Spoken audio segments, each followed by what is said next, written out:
Our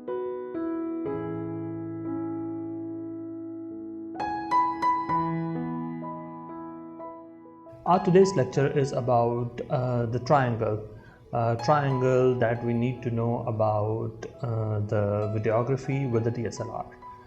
When we make videos with the DSLR and how we can improve the quality of our video, this is what we are going to discuss today. And we'll be talking about a triangle basically through which we will learn the best possible settings of a DSLR while making video. Although these things are interrelated to the still photography, but this is mainly about my discussion will mainly about the videography or the video you made with DSLRs. The triangle I was talking about is the triangle of three elements, and those are the shutter speed, the ISO, and the aperture, and we called it as a exposure triangle. I'll start my discussion with the shutter speed. And shutter speed in case of video is a bit different from the still photography. In video, shutter speed is the time for which a single frame is exposed to light.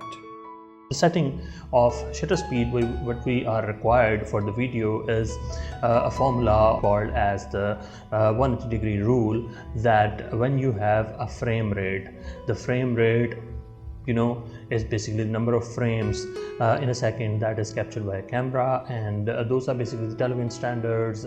You might remember the PAL is 25 frames per second, then we have NTSC, and then there is CCAM standards. So basically shutter speed should be at least double to the number of frames per second. Like if you are shooting your video at 25 frames per second, then as per this 180-degree rule, your shutter speed will be double to that.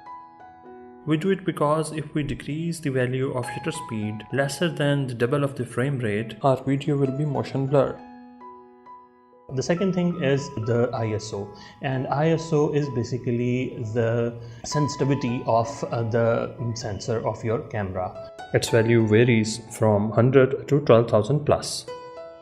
But I will suggest you for your recording, for your videography, that you should not increase the value of ISO more than 400 in normal conditions, because you can increase in certain cameras. They give you that option, but as far as DSLRs that you'll be using in your course, it's better not to go beyond 400, because when you move your ISO value beyond 400, like 800 or 1500 or 2000, then there are possibility of the noise or the grains.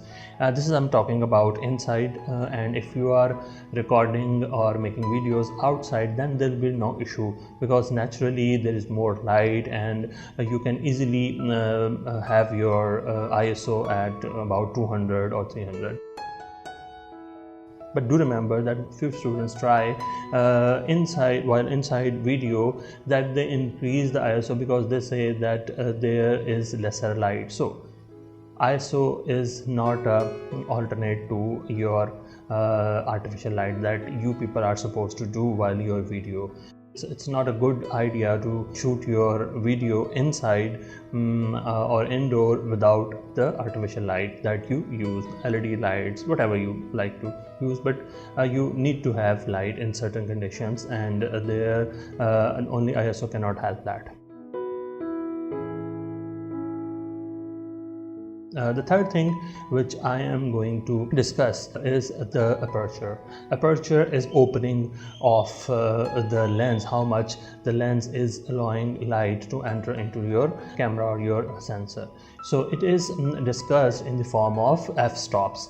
The higher the value of the f-stop, the lesser will be the opening of that aperture. F-stop is basically it's a formula. It's equal to focal length of the camera lens divided by the aperture of lens. The more the aperture will open, the lesser will be the value of f-stop. Like at 1.4 you need lesser light. But remember one thing, the more you reduce the value of f-stop. Like if you are recording it at 1.4, then there is smaller or shallow depth of field.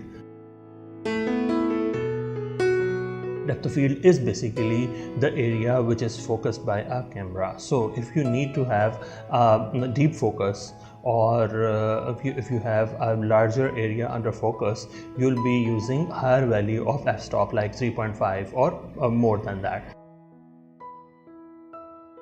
And smaller the value of f-stop, smaller the field of depth. This is basically the triangle, and these are basically the three elements that you have to remember while shooting a video: the ISO, the shutter speed, and the f-stop. ISO must not be more than 400. The shutter speed should be double to the frame rate, and the aperture, it depends upon the availability of the lens. Some lens will allow you minimum value of f-stop as 3.5, and you might give you the option of 1.4. But remember, smaller the value of f-stop, the shallow will be the field of depth.